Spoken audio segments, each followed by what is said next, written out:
नमस्कार फ्रेंड्स, आप सभी का एक बार फिर से एजुकेशनल चैनल में स्वागत है। और आज की वीडियो में हम आपके साथ डिस्कस कर रहे हैं एक बहुत ही इंपॉर्टेंट टॉपिक पे, जो कि आपके यूजीसी नेट पेपर 1 के हायर एजुकेशन सिस्टम यानी कि उच्च शिक्षा प्रणाली के पार्ट के अंतर्गत आता है। और टॉपिक है आपका वैल्यू एजुकेशन यानी कि मूल्य शिक्षा। तो आज की वीडियो में मूल्य शिक्षा भी डिस्कस होगा और इससे जुड़ा हुआ काफ़ी ज़्यादा कंटेंट आपको इस वीडियो में मिल जाएगा। काफ़ी ज़्यादा सामग्रियाँ आपको इस वीडियो में मिल जाएंगी। तो आप लोग पूरा का पूरा जो वीडियो है उसको देख के पस करके टोटल जो है कंटेंट्स को रीड कर सकते हैं और उससे नॉलेज ले सकते हैं। और हम आज की वीडियो में हम इस टोटल कंटेंट्स का ओवरव्यू प्रेजेंट करेंगे आपको, ताकि आपका ज़्यादा टाइम ना लगे और आप कम समय में ज़्यादा आप नॉलेज रिसीव कर लें, क्योंकि जो हम बताएंगे उसी के आसपास टोटल आपका ये कंटेंट्स घूमता हुआ नज़र आएगा, जो है वैल्यू एजुकेशन। तो देखिए वैल्यू एजुकेशन क्या है और क्यों ज़रूरी है। तो देखिए आज के समय में वैल्यू एजुकेशन बहुत ही इम्पोर्टेंट हो गया है, क्योंकि वैल्यू आपका जो मूल्य है वो आपको एक रास्ता दिखाता है, आपको एक पथ दिखाता है, एक ऐसा वे जिस पे चल के आप एक बेहतर तरीके से अपने व्यवहार को प्रेजेंट करें कि क्या अच्छा है क्या बुरा है, आप समझें और किस समय पे क्या आपको करना है आपको खुद पता हो। ठीक है, तो ये आपका जो मूल्य है आज के समय में बहुत ज़रूरी है, क्योंकि हमारे देश में देखें तो करप्शन हुए चाहे कुछ भी चीज़ें हुई आज बहुत ज़्यादा नज़र आ रही हैं। और हमारे अगर देखें एजुकेशन सिस्टम में इसको रखा जाए तो हो सकता है फ्यूचर में ये वैल्यू बच्चों के अंदर डेवलप होगा और हमारे समाज से बहुत सारी समस्या क्या होगी, ख़त्म होती नज़र आएंगी। लेकिन इस पे एक लंबा काम करना होगा, तभी इन चीज़ों से निजात पाया जा सकता है। तो वैल्यू कहें, मूल्य कहें, नैतिकता कहें, हमें एक ये रास्ता बताती है, हमें रास्ता दिखाती है कि हमारा व्यवहार कैसे उचित और अनुचित के बीच में भेद कर सके और एक बेहतर तरीके से हम अपने समाज में व्यवहार कर सकें। तो देखिए अब हम चलते हैं कुछ चीज़ों पे डिस्कस करते हैं। देखिए कहा गया है आज समाज में चारों ओर नैतिक, सामाजिक, सांस्कृतिक तथा आध्यात्मिक मूल्य में गिरावट देखने को मिलती है। आज की भीड़ भरी दुनिया में भौतिकता की आंधी में सांप्रदायिक संकीर्णता की बांट जो है, प्रतिस्पर्धा की जो होड़ है, स्वार्थपरकता के तूफान में हमारे सभी नैतिक, आध्यात्मिक, सामाजिक तथा धार्मिक मूल्य जो हैं वो छीड़ हो रहे हैं। और इस हास के फलस्वरूप शिक्षा के क्षेत्र में भी गिरावट देखने को मिल रहा है। आज हमारे समाज में सामान्य व्यक्ति की यह धारणा है कि मेहनत कश एवं ईमानदार व्यक्ति पिस रहे हैं, झूठ एवं फरेब का रोजगार करने वाले फल फूल रहे हैं, ईमानदार व्यक्ति को मूर्ख माना जाता है। इस धारणा ने शिक्षा के क्षेत्र में अनुशासनहीनता, श्रम के प्रति अनास्था और स्वकर्तव्य के प्रति उदासीनता, अन उत्तरदायित्व आदि को जन्म दिया है।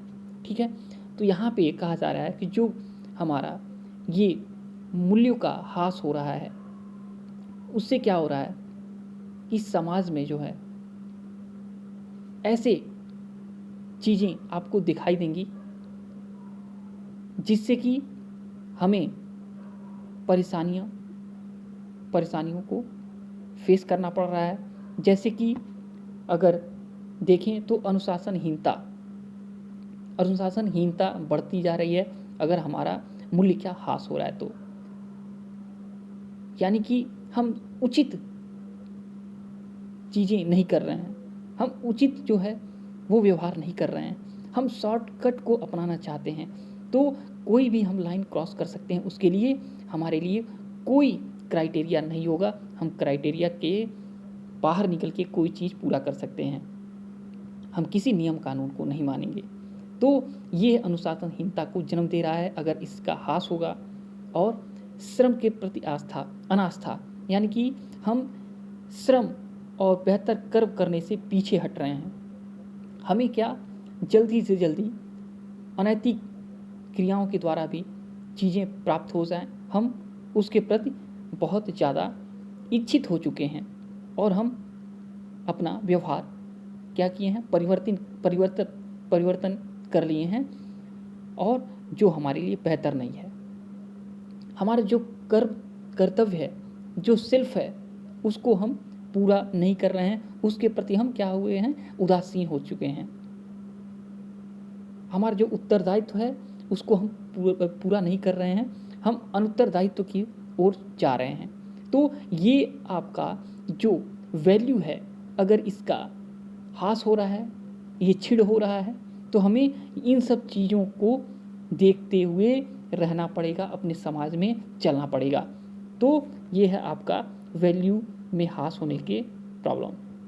देखिए कहा गया है इसके फलस्वरूप समाजोत्थान का मार्ग अवरुद्ध हो गया है। यानी कि ये सब चीज़ें जो आएंगी, इसके द्वारा हमारा समाज का जो कल्याण करना है, समाज का जो उत्थान होना है, उसका मार्ग जो है रुक गया है, कहें तो वो बंद हो चुका है, अवरुद्ध हो गया है।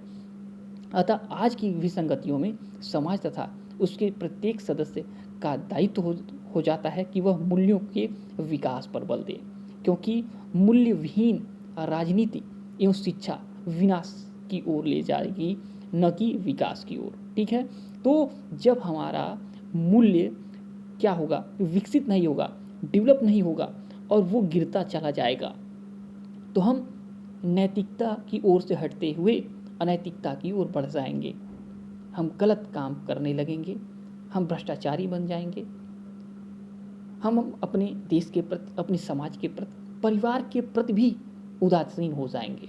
तो आज की चकाचौंध की दुनिया में हमें इस पे ध्यान देना होगा, हम अपने एजुकेशन में इसको डालना होगा कि हमारे आने वाले फ्यूचर में जो बच्चे हैं उनको एक डायरेक्शन मिल सके, उनके व्यवहार में परिवर्तन हो सके, उनको पता चल सके कि उचित क्या अनुचित क्या है, उचित अनुचित के बीच में भेद वो कर सकें, वो बड़े लोगों का आदर कर सकें, सम्मान करें, अध्यापकों का कैसे विद्यालय में सम्मान करना है, बाहर सम्मान करना है, देश के लिए क्या हमारा मूल कर्तव्य है, समाज के लिए हमारा मूल कर्तव्य क्या है, परिवार के प्रति, अभिभावक के प्रति अपना मूल कर्तव्य क्या है, इन सबों का पालन करें।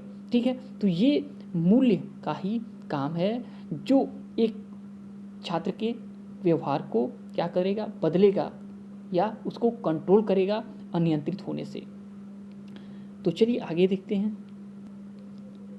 देखिए कहा गया इस प्रकार नैतिक या मूल्य शिक्षा का उद्देश्य सामाजिक संदर्भ में समग्र और संतुलित व्यक्तित्व का शारीरिक यानी फिजिकल आपका हो गया, बौद्धिक हो गया, इंटेलेक्चुअल हो गया और आध्यात्मिक विकास कर उनमें नैतिक निर्णय की क्षमता जागृत करना है, जिससे वह गतिशील समाज में व्यक्तिक मूल्य, सामाजिक मूल्यों, बौद्धिक मूल्यों, वैज्ञानिक मूल्यों, सांस्कृतिक मूल्यों, जनतांत्रिक मूल्यों, राष्ट्रीय और अंतर्राष्ट्रीय मूल्यों आदि को अपने जीवन का अविभाज्य अंग बना सकें।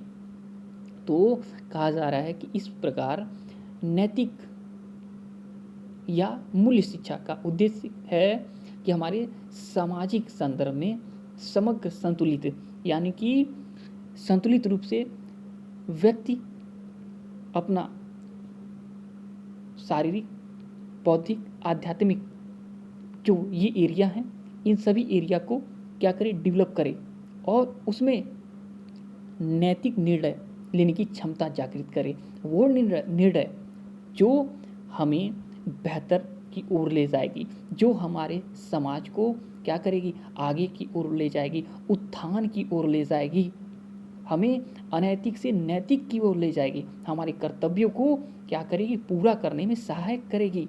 तो यहाँ पे यही बात हो रही है कि यही निर्णय की क्षमता जागृत होनी चाहिए, जिससे वह गतिशील जो हमारी समाज है वो रुका नहीं रहता है, वो चलता रहता है, आगे की ओर बढ़ता चलता रहता है। वह गतिशील समाज में व्यक्तिक मूल्यों, सामाजिक मूल्यों, बौद्धिक मूल्यों, ये जितने भी आपके मूल्य हैं, इसको अपने जीवन का एक अंग बना सके, एक पार्ट बना सके, जिसको वो लेके सदैव चल सके अपने व्यवहार के थ्रू। ठीक है, चलिए आगे चलते हैं। अब देखिए कहा क्या है कि मूल्य आधारित जीवन का महत्व क्या है। तो कहा गया पशु और मनुष्य में कुछ मूलभूत अंतर हैं। ठीक है, अब पशु बलवान है और दूसरे निर्बल पशुओं को दुख देता है, कभी कभी उन्हें मारकर आहार भी बना लेता है। पशु अपनी नियत का निर्माता नहीं है, वह सर्वथा भाग्य चक्र पर अधीन होता है और यहाँ पे पशु वर्तमान परिस्थितियों को अपने अनुकूल बनाए रखने तक ही उसका क्या होता है, ध्यान केंद्रित होता है। जबकि आपका मानव जो है फ्यूचर का यानी भाग्य का निर्माता होता है, अपने भाग्य का क्रिएटर होता है और भाग्य निर्माण करने में सक्षम एक सामाजिक प्राणी के सामने कुछ मानदंड होने चाहिए। और समाज में रहने का अर्थ है कि वह अपने साथियों के सुख दुख में साझेदार बने, संवेदना और सहानुभूति रखे और समाज द्वारा स्वीकृत एक्सेप्टेबल आचार संहिता का पालन करे। और समाज सम्मत यह आचार संहिता ही मूल्य की संहिता है। और ये जो समाज द्वारा आचार संहिता है जो निर्माण करता है कि कैसे आपको समाज में व्यवहार करना है, कैसे एक बेहतर नागरिक आपको बन के समाज के मूल्यों का पालन करता है, वही आपका देखें तो समाज की जो एक एक्सेप्टेबल वर्क जो हैं वही आपके मूल्य होते हैं। ठीक है, तो यहाँ पे ये सब चीज़ें कुछ आ गई। देखिए हम कहेंगे कि सिर्फ जो आपके जो फिलासफर होते हैं, दार्शनिक होते हैं, वही सब इन चीज़ों पे ज़्यादा ध्यान देते हैं। लेकिन आपको बहुत बड़ा एक साइंटिस्ट का नाम पता होगा, वो आइंस्टीन भी देखिए क्या कहते हैं। आइंस्टीन कहते हैं मनुष्य के नीतिपरक व्यवहार को प्रभावपूर्ण तरीके से सहानुभूति शिक्षा, सामाजिक संबंधों एवं आवश्यकताओं पर टिकाया जाना चाहिए, ये आइंस्टीन कहते हैं। और आइंस्टीन ने एक महान वैज्ञानिक होते हुए भी आध्यात्मिक पहल पर जोर दिया ताकि आधारभूत मूल्यों और लक्ष्यों को भावात्मक जीवन के साथ जोड़ा जा सके। अब देखिए मूल्य परक शिक्षा की आवश्यकता क्या है, इसमें थोड़ा सा डिस्कस कर लेते हैं। देखिए कहा गया है इस भौतिकवादी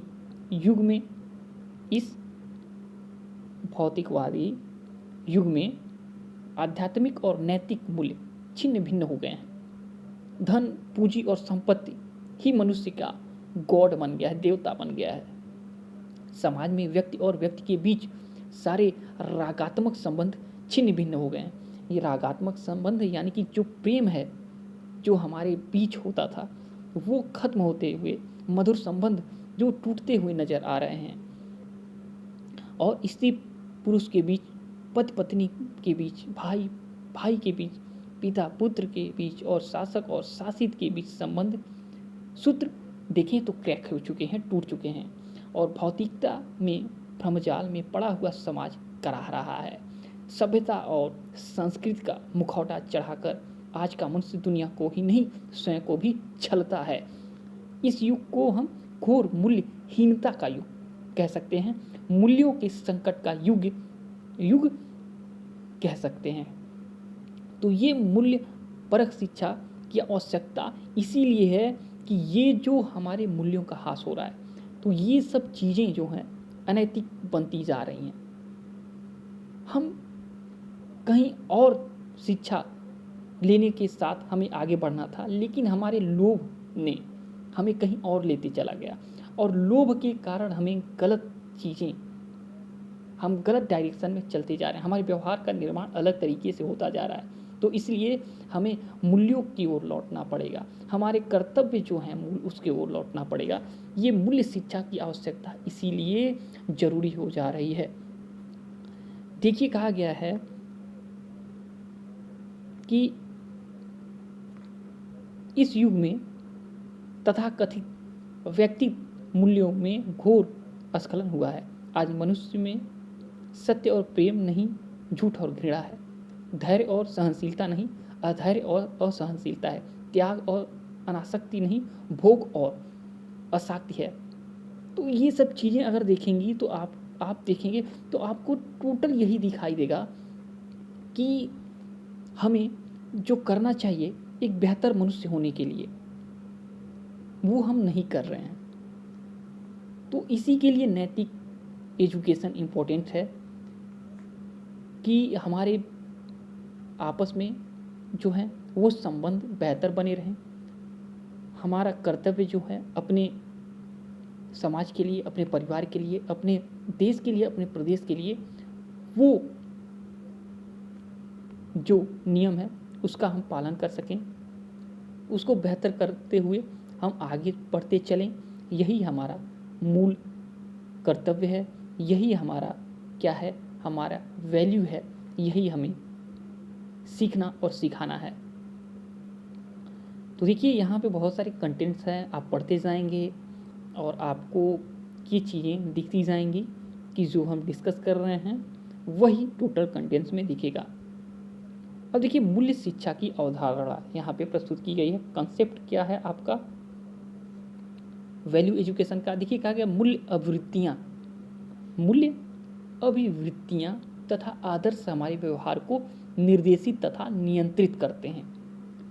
मूल्यों से अभिप्रेरणा को दिशा मिलती है, मोटिवेशन को डायरेक्शन मिलता है। हमारी व्यवहार का नियंत्रण करने में मूल्यों का महत्वपूर्ण भूमिका होती है। ये अभिप्रेरणा को शक्ति देती है, आवश्यकता की संपुष्टि के स्वरूप को निर्धारित करते हैं एवं उद्देश्यों की प्राप्ति के साधनों के चयन में निर्णय लेने में निर्णायक का कार्य करते हैं। यानी कि हम कहें तो जो हमारा वैल्यू है, जो हमारा मूल्य है, हमारे क्या कर रहा है, हमारे जो बिहेवियर, हमारे व्यवहार को है वो क्या करता है, निर्देशित करता है, नियंत्रित करता है, कंट्रोल करता है, डायरेक्शन देता है कि हमें क्या गलत है उसको नहीं करना चाहिए, क्या बेहतर है उसको हमें करना चाहिए। ओके, क्या बेहतर है और उसको अगर कुछ ज़रूरी चीज़ें हैं तो हम उसको अपना के कैसे किसी चीज़ को बेहतर बना सकते हैं, उसका चयन हमें क्या करेगा, ये मूल्य ही सिखाएगा। देखिए कहा गया है हम सहयोग करेंगे अथवा असहयोग, सहनशील होंगे अथवा असहनशील, उदार होंगे या संकीर्ण हृदय वाला, आत्मविश्वासी होंगे अथवा भयभीत, यह हमारे विचारों पर ही निर्भर नहीं करता। यह हमारे मूल्यों द्वारा हमारे अस्थायी भावों तथा अर्जित परिमार्जित मूल प्रवृत्तियों के द्वारा निश्चित होता है।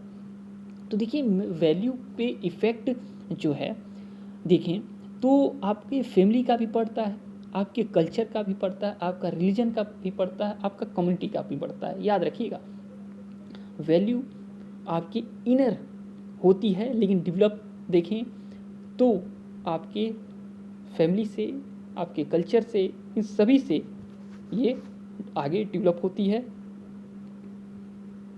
देखिए यहाँ पे मूल्य की परिभाषा दिया गया है, कहा गया जीवन और संसार को हम जिस अर्थ के संदर्भ में समझने की चेष्टा करते हैं उस अर्थ को सामान्य रूप से मूल्य कहते हैं। और मूल्य एक मानक रूपी मानदंड है जिसके आधार पर मनुष्य अपने सामने उपस्थित क्रियाकलापों में से चयन करने में प्रभावित होता है।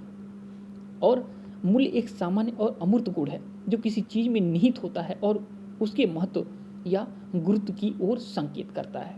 तो ये मूल्य का अर्थ हो गया। यहाँ पे आगे चलते हैं जल्दी से जल्दी। यहाँ मूल्य की परिभाषाएं हैं, देख लीजिएगा, पढ़ लीजिएगा, समझिएगा। कहीं दिक्कत हो तो ज़रूर पूछिएगा क्योंकि वीडियोस अब लंबा हो रहा है।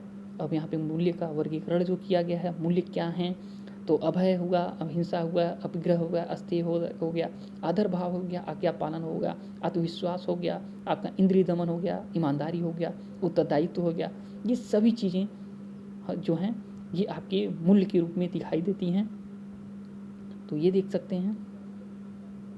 अब देखिए स्वतंत्रतायोत्तर भारत में नैतिक शिक्षा, यानी स्वतंत्रता के बाद भारत में नैतिक शिक्षा के लिए क्या क्या चीज़ें हुई हैं, तो यहाँ पे वो सब चीज़ें हैं। विश्वविद्यालय आयोग ने क्या क्या चीज़ें की हैं इसके लिए, तो अभी आगे आप इसको पढ़िएगा। आगे जो है एक जो कंक्लूज़न के रूप में हम देखेंगे कि विश्वविद्यालय ने क्या किया, विश्वविद्यालय आयोग ने क्या किया, राधाकृष्णन आयोग ने क्या किया, इन सब चीज़ों पे डिस्कस हो जाएगी। तो आप यहाँ पे पढ़ सकते हैं क्योंकि एक ब्रॉड यहाँ पे कंटेंट्स है। फिर डॉक्टर लक्ष्मण स्वामी ए मुदालियर की अध्यक्षता में भी इसके लिए वर्क हुआ है 1952-53 में।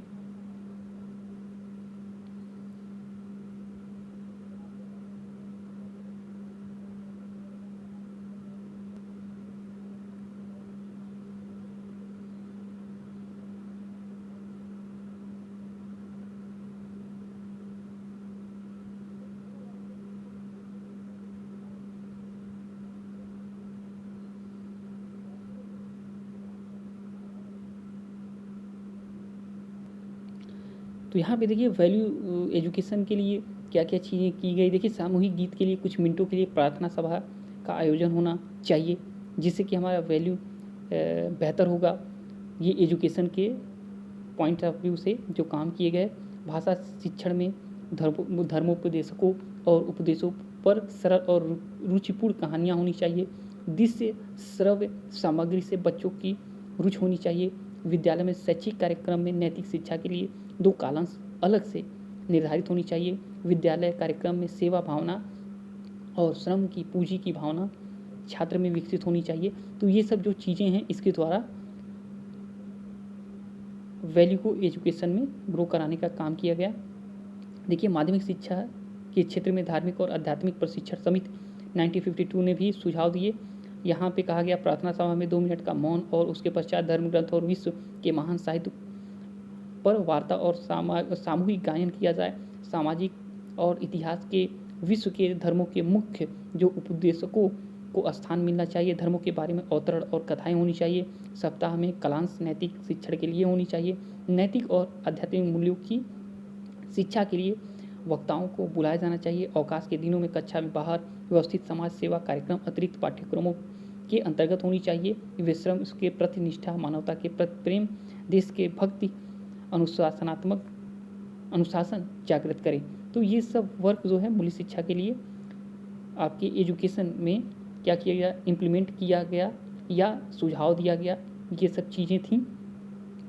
तो इससे आपको भी पता चलेगा अगर एग्ज़ाम में आपसे क्वेश्चन अगर पूछा जाए कि अगर मूल्य शिक्षा को एजुकेशन में डाला जाए तो किन किन चीज़ों से उनको बेहतर बनाया जा सकता है। तो ये सब चीज़ें कहीं ना कहीं ऑप्शन में दिख जाएँ तो आप इन सब चीज़ों को ले सकते हैं क्योंकि ऑप्शन में इसी तरह से क्वेश्चन पूछे गए रहते हैं। पहले हमने जो क्वेश्चन देखा है इससे जुड़े हुए क्वेश्चन रहे हैं, इससे जुड़े ऑप्शन रहे हैं आपके एग्ज़ाम में जो यहाँ पे कंटेंट्स में आपके दिखाई देंगे। राष्ट्रीय शिक्षा नीति पे देखिए यहाँ क्या क्या चीज़ें दी गई हैं। काफ़ी लंबा कंटेंट्स है। देखिए इतने टाइम में हमने कोशिश किया जल्दी से जल्दी आपको काफ़ी चीज़ें बताने का, लेकिन फिर भी देखिए 20 मिनट से ऊपर हो गया। तो आपको हम जल्दी से जल्दी यहाँ से ले चलते हैं लास्ट की तरफ जो कुछ इम्पोर्टेंट रहेगा और आपके लिए। तो देखिए अगर पहले के समय में देखेंगे तो हमने जब स्टडी किया था तो हमारे सिलेबस में क्या होता था, हमारे सिलेबस में एक नैतिक शिक्षा का बुक हमें प्रोवाइड किया जाता था 5th क्लास में। तो उसमें बहुत सारी चीज़ें होती थी, बहुत सारे ऐसे अच्छे वर्क होते थे, बहुत अच्छे लोगों का उसमें क्या होता था, उसमें कंटेंट्स में रखा जाता था लोगों का देश के प्रति काम, जो काफ़ी पहले जो हमारे चाहे स्वतंत्रता संग्रामी रहे हों या सोसाइटी के लिए जो अच्छा काम किए हों, एनी बेसेंट रही हों या अदर मदर टेरेसा हैं या बहुत सारे ऐसे लोग थे जिनका निर्णय रखा गया था, काम को उसमें रखा जाता था, जिसको पढ़ के बहुत अच्छा लगता था हमें कि हमें भी ऐसा बनना चाहिए, ऐसा वर्क करना चाहिए। तो ये सभी चीज़ें देखा जाए तो आज के समय में नहीं दिखाई दे रही हैं। आज का जो बहुत अच्छा हम देख रहे हैं सिलेबस है, लोगों को इंजीनियर्स बनाया जा रहा है, डॉक्टर्स बनाया जा रहा है, प्रोफेसर्स बनाया जा रहा है, लेकिन देखें तो आज का जो एजुकेशन सिस्टम है उसमें कुछ चीज़ों का हास है, तो उसको पूरा करना देखा जाए तो बहुत ज़रूरी है। नहीं तो इन फ्यूचर कोई भी व्यक्ति वर्क जो करेगा वो किसी क्राइटेरिया के थ्रू नहीं करेगा, वो अपने क्राइटेरिया से बाहर जाके करने लगेगा। तो उसी के कारण समाज में प्रॉब्लम्स आने लगेंगी, जो आज के समय में हम देखेंगे कि भ्रष्टाचार है। एजुकेशन सिस्टम में देखें तो बहुत ज़्यादा पैसे आपसे लिए जाते हैं, ज़्यादा से ज़्यादा फीस आपसे लिया जाता है। क्यों? क्योंकि सिर्फ पैसा उनके लिए मेन हो गया है। तो ये वैल्यू का ही हास है कि आप लोग पढ़ाई करेंगे, आगे जाएंगे, फिर आपके अंदर वैल्यू डेवलप नहीं हुआ रहेगा, तो फिर आप क्या अनैतिक रूप से अपने काम को आगे बढ़ाएंगे, ज़्यादा से ज़्यादा पैसे कमाएंगे, अपने सुख संपत्ति में आगे जो है बढ़ने के लिए, बढ़ाने के लिए आप क्या करेंगे, अनैतिक कर्तव्यों का सहारा लेने लगेंगे, अपने व्यवहार को बदलने लगेंगे। तो इसीलिए मूल्य शिक्षा की आवश्यकता बहुत ज़रूरी पड़ गई है आज के समय में, ताकि हम जो हैं जहाँ जा रहे हैं वहाँ जाने से रुक जाएं।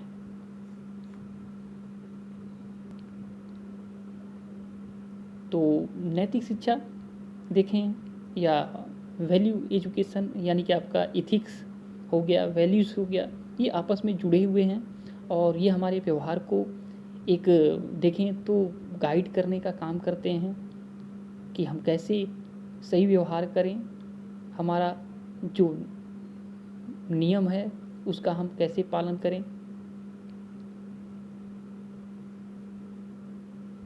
विद्यालय के प्रति, समाज के प्रति, परिवार के प्रति, चाहे देश के प्रति हमारा जो मूल कर्तव्य है उसके लिए हमारा अगर कुछ चीज़ों का त्याग भी करना है तो हमें करना चाहिए।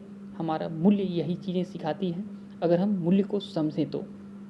देखिए, कहा गया मूल्य का जो ह्रास हो रहा है या विघटन हो रहा है उसका कारण क्या है, मूल्य कमज़ोर क्यों हो रहा है। देखिए, सबसे पहले कहा गया है विकासवादी विचारधारा के प्रभाव के कारण आध्यात्मिकता एवं आस्था की भावना का क्रमशः क्षीण होना।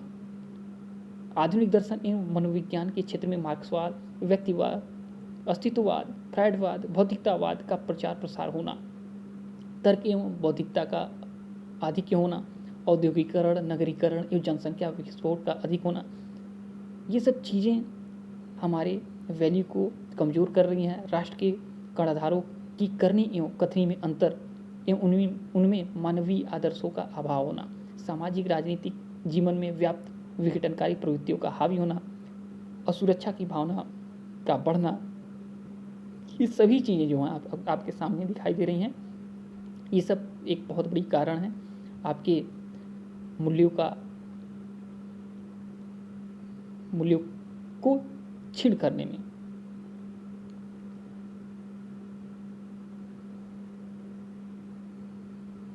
देखिए, कहा गया विद्यालय पाठ्यक्रम और नैतिक शिक्षा की विद्यालय के पाठ्यक्रम में क्या क्या चीज़ें होनी चाहिए। देखिए, कविताएं होनी चाहिए, नाटक होने चाहिए, गद्य की अन्य विधाएं, कहानियाँ आदि नैतिक शिक्षा के लिए सक्षम हैं। साहित्य सौंदर्य बोध, अतिरिक्त शब्दों, विचारों, कार्यों, उत्कृष्टता भी लाता है। भाषा व्यक्तित्व विकास के साथ सामाजिक विकास में भी योग देती है और भाषा बालक के सामाजिक, संवेगात्मक और ज्ञानात्मक विकास में योग देती है। तो यहाँ पे इन सब चीज़ों को विद्यालय पाठ्यक्रम और नैतिक शिक्षा में भाषा के रूप में रखनी चाहिए। पर्यावरण विज्ञान, गणित है, तो ये सब चीज़ें यहाँ पे दी गई हैं। अब देखिए, सारांश में चलते हैं तो देखिए यहाँ पे आपका आएगा कि मूल्यपरक जो वैल्यू एजुकेशन है, इसका उद्देश्य व्यक्ति को प्रत्यक्ष और अप्रत्यक्ष, औपचारिक और अनौपचारिक रूप से शाश्वत और सामायिक मूल्यों की शिक्षा प्रदान करना है। मूल्यपरक शिक्षा का लक्ष्य व्यक्ति के समग्र और संतुलित व्यक्तित्व विकास, जिससे वह नैतिक निर्णय की क्षमता उसके अंदर जागृत हो सके। मूल्य अखंड, अभेद और अनिर्वचनीय है, जो न भौतिक है और न मानसिक और न अनुभव गम्य। देखिए, कहा गया है स्वतंत्र योत्तर काल में विभिन्न आयोगों ने मूल्य शिक्षा पर बल दिया। विश्वविद्यालय आयोग 1948 ने आध्यात्मक परक नैतिक शिक्षा पर बल दिया। आध्यात्मक माध्यमिक आयोग 1952 ने धार्मिक और नैतिक शिक्षा पर बल दिया और शिक्षा आयोग 1964-66 ने भी नैतिक शिक्षा देने पर विशेष बल दिया। तो ये तीन देखिए आपके कमीशन हैं जो इसके लिए वर्क किए। ये कहा गया नैतिक शिक्षा का दार्शनिक आधार भी है। आदर्शवाद ने मूल्यपरक शिक्षा की स्थापना पर विशेष बल दिया। यथार्थवाद ने वास्तविकता के धरातल पर नैतिकता नैतिक शिक्षा पर बल दिया। प्रकृति ने नैतिक शिक्षा के वैज्ञानिक पक्ष का उद्घाटन किया और प्रयोजनवाद नैतिक शिक्षा में उन नैतिक मूल्यों को महत्व देता है जो उपयोगितावाद की तुलना पर खरे उतरे। नैतिक शिक्षा प्रदान करके विभिन्न अभिकरण है। नैतिक शिक्षा प्रदान करने विभिन्न अभिकरण है। परिवार शिशु की प्रथम पाठशाला है। नैतिक मूल्यों का संरक्षण, संप्रेषण और सृजन करना परिवार का प्रथम दायित्व है और विद्यालय में विभिन्न क्रियाओं के माध्यम से नैतिक शिक्षा प्रदान की जा सकती है। तो ये सब जुड़े थे आपके नैतिक एजुकेशन से।